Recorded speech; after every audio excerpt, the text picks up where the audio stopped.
saya ke pelakunya nih, Pak Irfan. Pak Irfan, harga tiket pesawat dikritik mahal sama masyarakat, lalu kemudian pemerintah akhirnya membentuk Satgas. Kalau dari Mas Menteri tadi mengatakan dari hitung-hitungan sementara bisa turun 10% harga tiket. Nah, tanggapan dari maskapai gimana?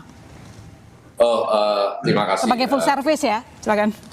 Ya, kalau namanya netizen ya jangan dilawan lah ya. Gila, ini nasihat Mas Menteri waktu ketemu sama saya gitu, jangan dilawan. Kita dengarkan, kita resapi, dan kita lakukan apa yang terbaik. Jadi harga tiket ini kan sebenarnya dengan mudah kita bisa bedah ya. Dan inisiatif dari pemerintah untuk melakukan Satgas, kemudian menurunkan harga tiket, kami dari segi maskapai tentu saja menyambut dengan senang hati. Tapi demikian untuk bisa menentukan penurunan harga tiket kan kita mesti ada dua hal yang selalu kita mesti lihat. Yang pertama adalah biaya, cost ya. Apa aja sih yang struktur cost sampai kemudian keluar harga tiket. Kenapa tiket Jakarta Semarang bisa lebih murah daripada Jakarta Bali misalnya, kalau domestik ya. Yang kedua tentu saja kemudian apakah maskapai itu melihat situasi market, bagaimana mereka berkompetisi, dan tentu saja saya yakin sekali tidak ada niatan dari siapapun untuk kemudian mematikan maskapai. Jadi saya sangat respect dengan Pak Luhut, dan saya tahu persis beliau dan Mas Menteri ini kan menyayangi Garuda lah, memastikan bahwa Garuda ini terus tumbuh dan terbang gitu kan. Jadi kami juga sangat menyambut dengan baik inisiatif ini.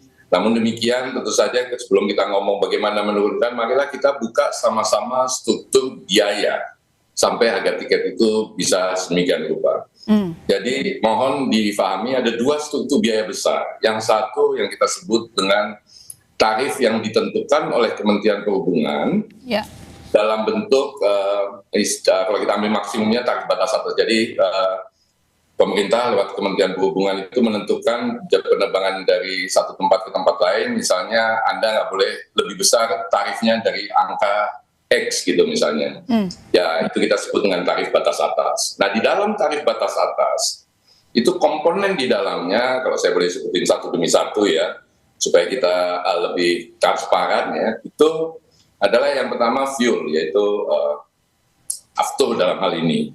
Yang kedua adalah biaya ground handling, ini yang bagaimana menangani pesawat pada waktu dia berada di airport ya.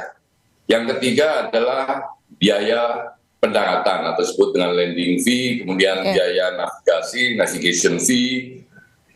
Yang kemudian juga masuk adalah biaya sewa pesawat itu sendiri, dan yang terakhir adalah overhead cost.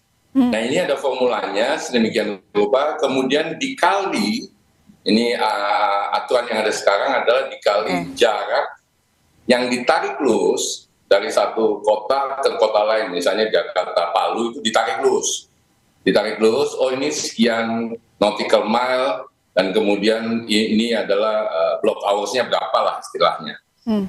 Walaupun sebenarnya kami selalu mengatakan kan kalau terbang nggak lurus-lurus amat gitu, bisa kalau ada sesuatu di jalan kan kita agak belok-belok sedikit dan segala macam gitu kan. Tapi marilah kita asumsikan bahwa kemudian itu bisa ditarik lurus.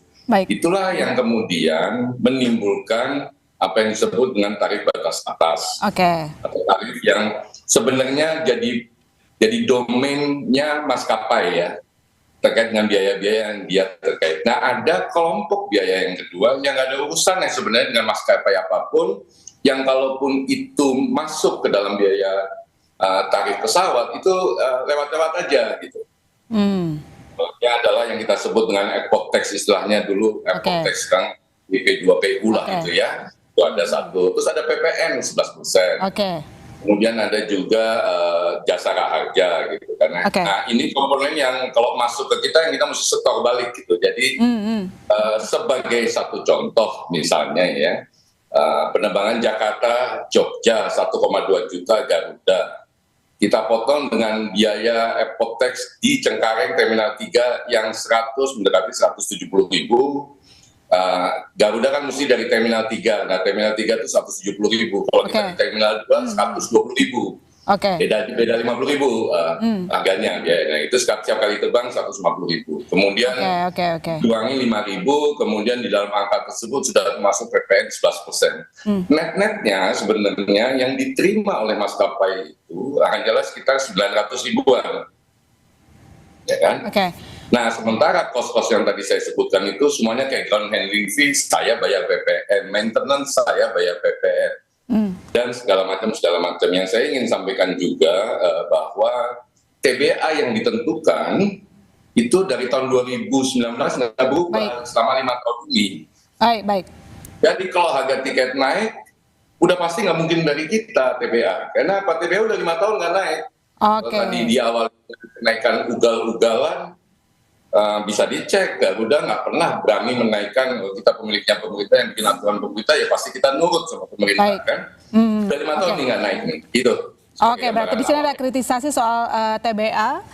Mungkin saya juga sempat baca pernyataan dari Pak Irfan, kalau mau ya dinaikkan lagi TBA, atau mungkin ada komponen-komponen yang sebenarnya bisa diringankan begitu ya dari pihak regulator. Nanti saya perpanjang lagi ke